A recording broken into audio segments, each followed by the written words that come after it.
ইরানের দাবি, এই হামলায় ইসরায়েলের একাধিক কৌশলগত স্থাপনা লক্ষ্যবস্তু করা হয়। এর মধ্যে ছিল সামরিক শিল্প ও প্রতিরক্ষা অবকাঠামো এবং ইসরায়েলি সেনাদের সমাবেশস্থল। আইআরজিসির দাবি, হামলাগুলো নির্ভুলভাবে নির্ধারিত লক্ষ্যবস্তুতে আঘাত হানে এবং এগুলো চলমান সংঘাতে ইসরায়েলের সামরিক সক্ষমতার ওপর চাপ বাড়ানোর উদ্দেশ্যে পরিচালিত হয়েছে।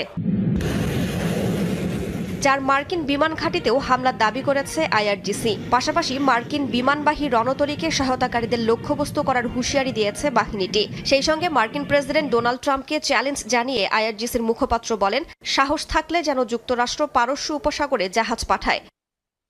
বাহরাইন, কুয়েত, সৌদি আরবেও আক্রমণ চালিয়েছে ইরান। বাগদাদ বিমানবন্দরে ড্রোন ও রকেট হামলা হয়। কুয়েতে বিমানবন্দরেও ড্রোন হামলায় ক্ষয়ক্ষতির খবর পাওয়া গেছে।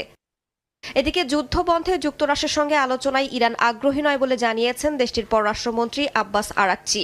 রোববার সিবিএস নিউজের ফেস দ্য নেশন